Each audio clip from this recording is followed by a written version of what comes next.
Cool. So, Alice, thank you so much for coming to this interview. I'm really honored. I'm really grateful. I was really inspired by your course, Shakti Warrior Dance Healing. So just, give us a little bit of, tell us about yourself. Sure. Yeah. So, I'm glad that you found me on Daily Om. That was a very sort of separate project from what I do with Bellyfit.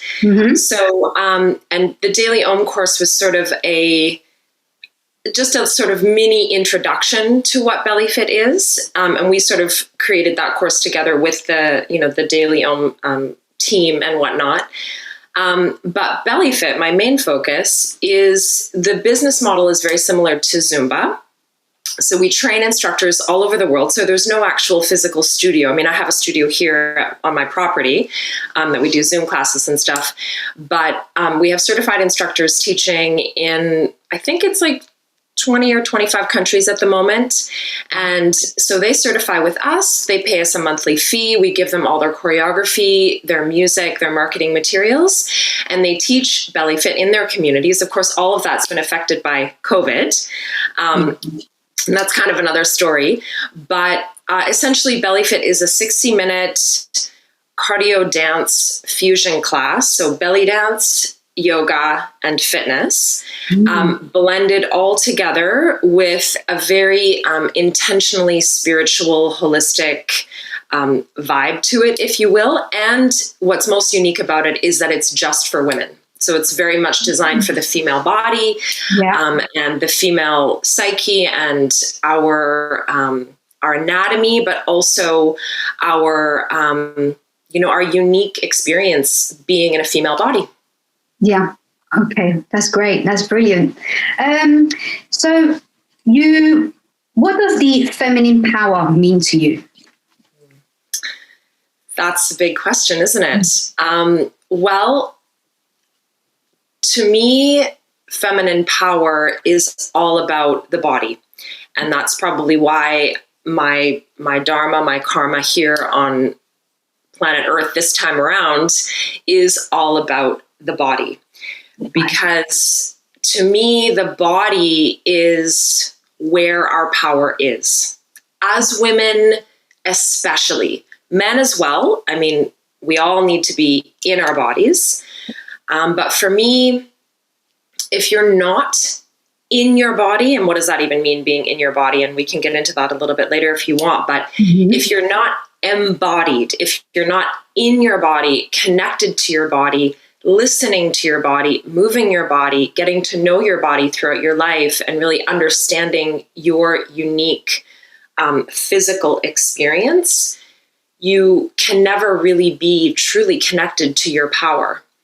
And to me, the reason I say specifically women is because I see the world through a very yin-yang kind of perspective. So these two complementary yet polar opposites. And I see the body as representing the feminine and the mind as representing the masculine. Of course, we are both. I tend to be actually very masculine in a lot of ways, which is how I've built a global business and been able to, intellectually navigate that realm. And in general, my opinion is that all of our world, all of society is very mentally dominated. Yes. So our task now as humans is to root down into our bodies, into the feminine, into essentially our emotions. That's where our emotions live, our feelings live in our body. And if we do not move those feelings, those emotions through, there are blockages. And where there are blockages, we can't access our full power. There's going to be an inability to truly feel our strength and our power coming through if we are denying what needs to be released and move through. So to me, power is all about our physical body and what is in there, the emotions, the feelings, the energy. That's brilliant. I love that. I love it. I've not heard of the feminine power as you explain it, the body. I've always, for me, I see it as the heart as the feminine, the mind as the masculine, the logic, and it is the emotions, the feelings, that's the feminine. But I love what you said about being in the body, and I feel you're totally right with the feelings and emotions. That's all feminine. It needs to be expressed. If not, there is a blockage. And if, as you said, if there's a blockage, you can't be fully in power. I love it. I love it. Yeah, I think the other piece that's really important too is that the body holds trauma. So from the moment we come into a physical body, from the moment we are birthed through the birth canal and from our mother's body, there is the potential for trauma.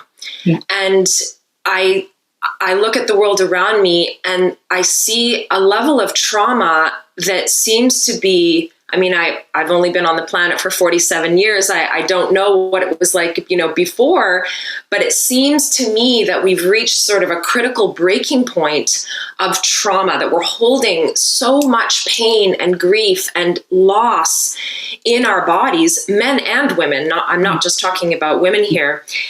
And that essentially so many of us have not grown up. We're still very juvenile in our emotional bodies.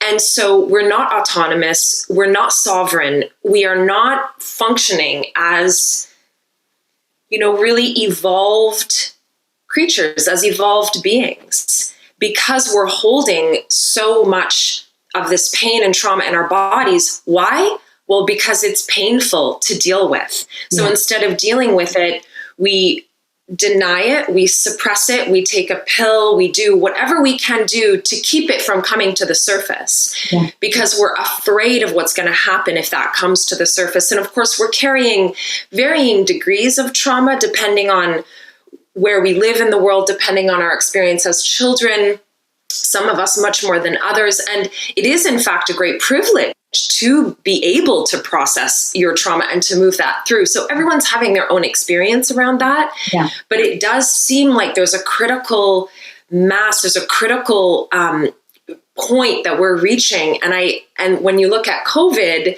it seems like we're all so easily going into fear and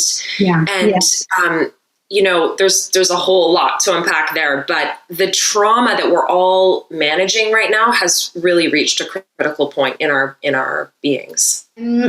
I feel like, my personal opinion, I feel like we're going through like a collective dark night of a soul. This is what I've been reflecting on, and as you said, people avoid, feeling their pain because it can be very painful. I've been releasing, and it's ongoing, the trauma, and I understand why people would want to avoid it, to suppress it. As you release it, you just feel like relieved. You feel it's kind of like you recover from an illness, if you like. You've been sick for so long, and all of a sudden you feel better, and you're like, oh. That's over, but it's, it is ongoing, but I feel it gets easier as you are peeling off the layers, if you like, of the trauma and the wounds. Agreed. And back to your first question about power, when you do start to release that, you do feel more powerful. You feel more empowered to actually create the life that you want. The problem is that we are, as a society, stuck in this fight or flight survival mode. And if you have to get up in the morning, deal with your children, your life, go to work, or stay at home and work or whatever, you got to pay those bills. You got to pay that rent. Yeah. You don't have necessarily the liberty, the freedom, the time, the energy to go into those dark places and do that processing, right? So it can be very challenging to really prioritize that. True. So true. What's one practical thing you could advise, for people watching this or hearing this? As you said, like, as a busy mom or as a busy person working, like, what's one practical thing that someone could take away today in order to kind of take one step towards, the healing of a trauma or wounds? Yeah. Well, back to what I was saying before about returning to the body. But even before that, the most primary key element is to let go of any kind of victim mentality. As long as you are blaming anyone else, your parents, your partner, your children, your career, society, the government, the president, the prime minister, as long as you are blaming anyone else, you are not going to be in a position to truly step into your power, to be empowered. And I think this is a really hard one for a lot of us, because we are told that we are being oppressed, that we are being controlled, that we are, that we don't have the power, whether we're told or not. This is just kind of a general narrative that we live with in our world. For many of us, not all of us, obviously, but for many of us. And so I think that's got to be the first step, is that we have to let go of that victim mentality and say, you know what? I am 100% creating my own reality. Once you can really let that sink into your consciousness, and that is a process, like you were saying before, it's not going to happen overnight. You're not going to wake up and go, all right, that's it, I'm creating my own reality and let's go. You might, and how amazing is that if you do? Yeah. But it takes time because there are conditioned responses to patterns, right? Oh, it's my mother, she always does that. She's blah, blah, blah. Oh, it's my dad, he abused me when I was blah, blah, blah. All of that is valid. And all of that is stored in your being. But unless you say, okay, yes, that happened. Yes, that caused me trauma. Yes, that sucked. That was really bad. Or this ongoing thing is still bad, until you look at your own experience and go, okay, yes, that may be true. And how can I take responsibility of clearing that from my reality? Then you open yourself up to possibility. Once you've let go of that victim mentality, then you have the option and the opportunity to actually request assistance from what I call the universe. And to say, okay, you know what? I am ready. I am ready to clear and process. I am ready to step into who I am as a sovereign woman, as the creator of my own reality. Open yourself up to what that looks like. And from that point on, every journey is going to be completely different, but being connected to, and the universe speaks through your internal voice, right? It's not like it's something out here and you're going to hear this voice booming from the sky. It's going to be something that might start as a whisper. It might come as a persistent thought. It might come as a persistent feeling. And that's where you stepping into your power and saying, oh, I feel like going for a walk today, or I feel like I need to call this person, or I feel like I need to eat this food or not eat this food, or I feel like I need to move my body in this way. Or, it's really tapping into your internal wisdom and listening to that, and then actually following those prompts. And so when you say practical, I could say, you need to exercise, you need to eat more protein, you need to hydrate more, you need to, take a self-care day, like whatever. And maybe all of those things are going to be important for you, but for each one of us, that journey is going to be very unique, and it does take time. I feel like what you said, taking responsibility, I think that first step is the most important step ever. And all these courses, healing courses, but if you don't take responsibility, what you've said, I think that one step is the crucial step, if you like, so that, thank you for that. And it's going to be, like I said, different for each woman. For me, or for each human, for me, it was kind of the very last person that I had to stop blaming was my husband.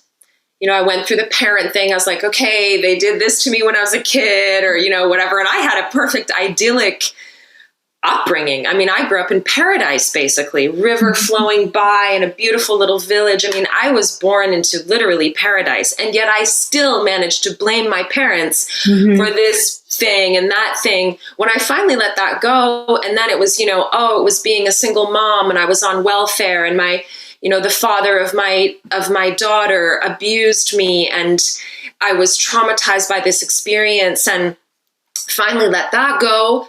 And, you know, what that letting go looks like, again, it can be really ugly and messy. Yeah. But I think once you engage in it and once you start the process, you realize, oh, it's actually, I don't need years and years of therapy. I don't need, you know, it actually can happen a lot faster and more efficiently than you might think. Mm-hmm. And I realized that I had fully processed that huge experience in my life of my daughter's father leaving when she was 1. Very violent, very dramatic experience. Mm-hmm. I realized that I had fully processed it because I could talk about it without getting a lump in my throat and feeling like I was going to cry. I was like, oh, wow, it's gone.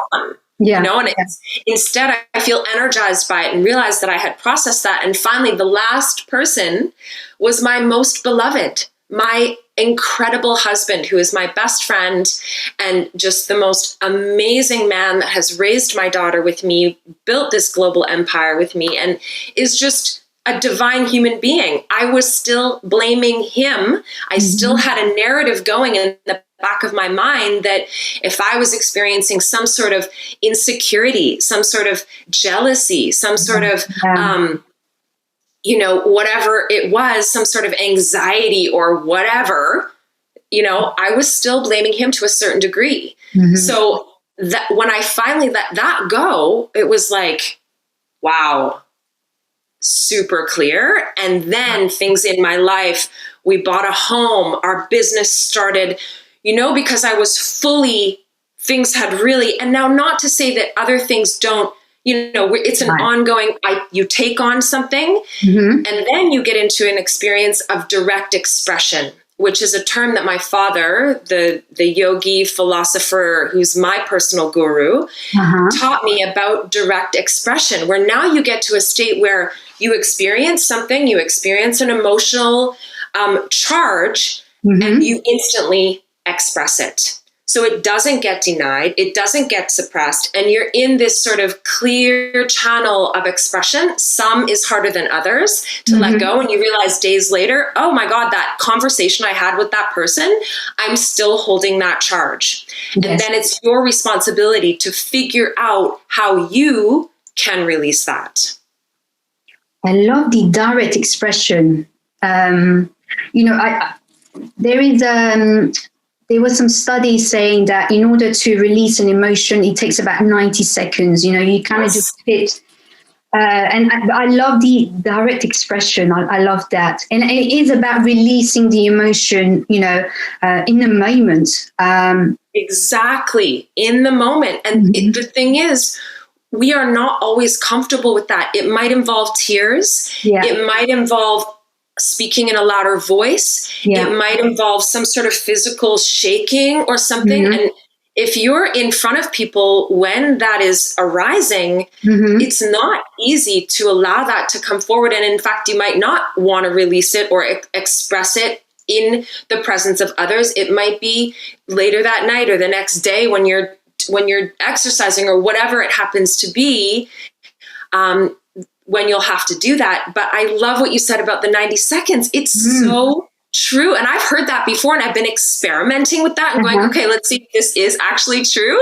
And it really is. When you say like, okay, I'm feeling this right now. I'm going to let it go. There's maybe tears, and then you're like, oh my God, it's gone. Like, it's so liberating. My coach said it's like, it's kind of like watching a child, if you like. You know, a child kind of gets upset, but then a few seconds later, you know, it goes out to play. So it's kind of like having this, all this trauma that you've collected as a child, you know, and it just needs to kind of be released and let go, if you like. But I love the direct expression.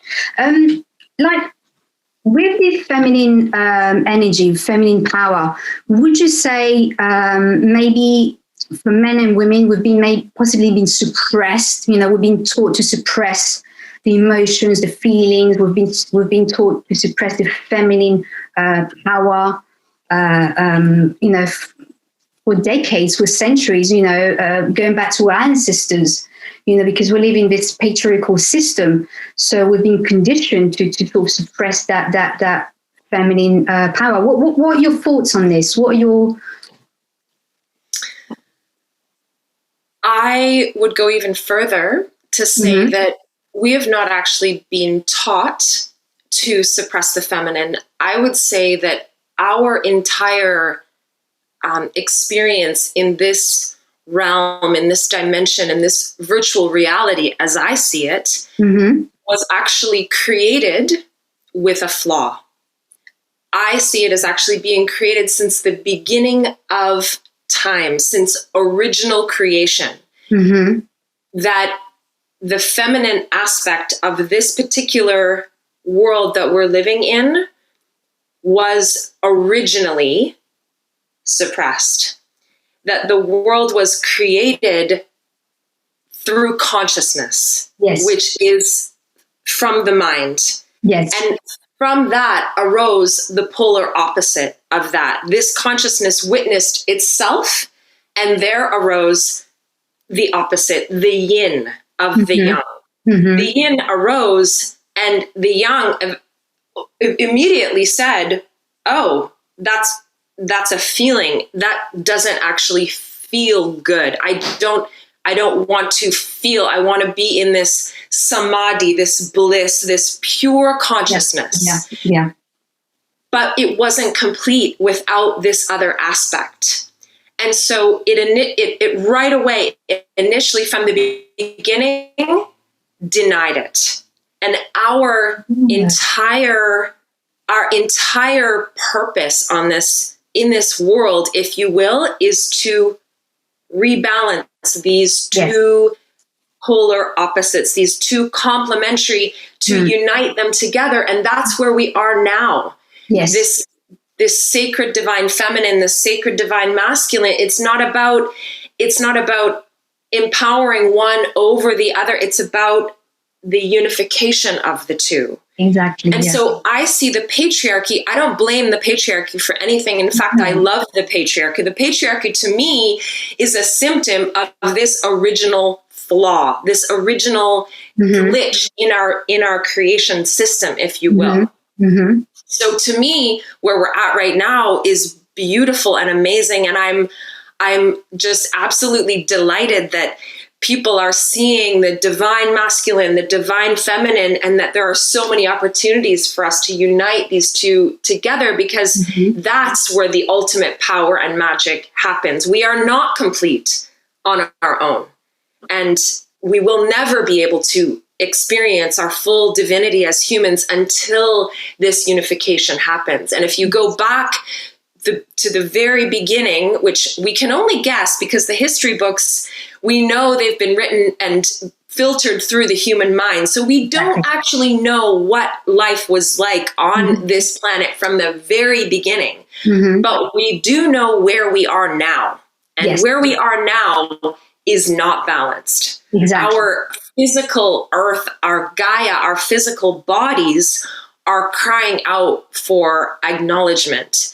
And we are now starting to listen, and we are seeing this beautiful unification. I don't know if that answers your question, but no, that's beautiful how you've explained it. I agree. There is a glitch, from the beginning. It's something kind of unnatural, a glitch, a flaw, as you've said.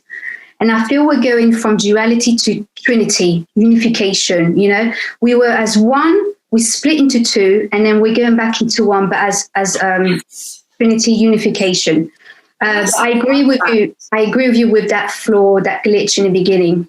You do. That's interesting. I don't talk about it very much because it's very philosophical, very ethereal. And I think it's challenging for people to sort of grasp onto those deeper concepts because it takes time in your, if you want to even go into that sort of deep thinking, it takes time and energy, which we don't have a lot of these days.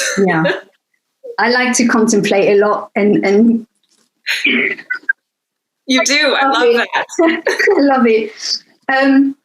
Can you tell us a bit about the Shakti warrior dance healing course? Because I feel this is something, that people can, very, very easily access. And it's very powerful.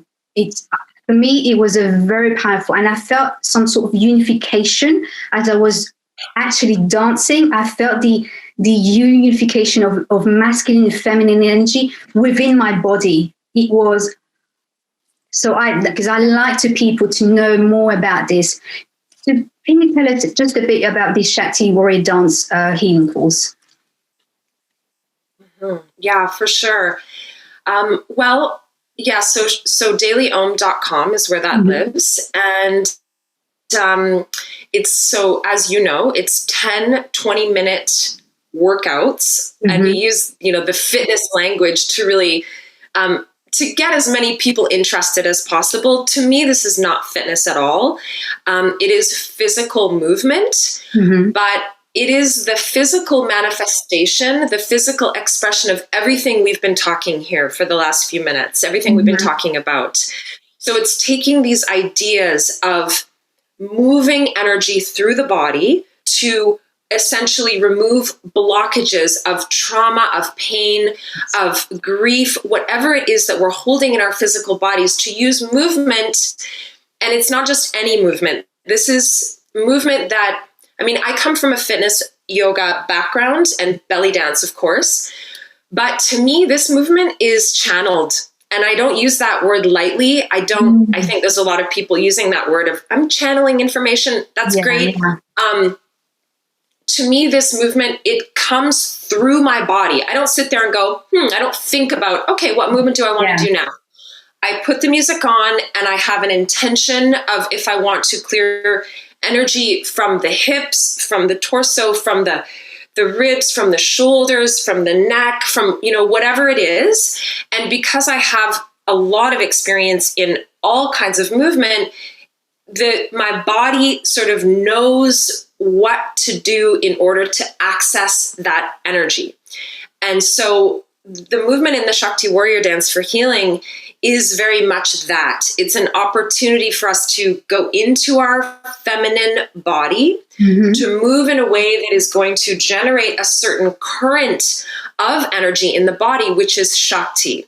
Shakti is, according to, the Hindu, Indian pantheon of philosophy, it is the divine feminine aspect. And Shakti shows up with many different faces and many different expressions. But at its pure expression, Shakti is the feminine. That's the way that I understand it anyway. And it does live in the body, according to the myths, according to the philosophy.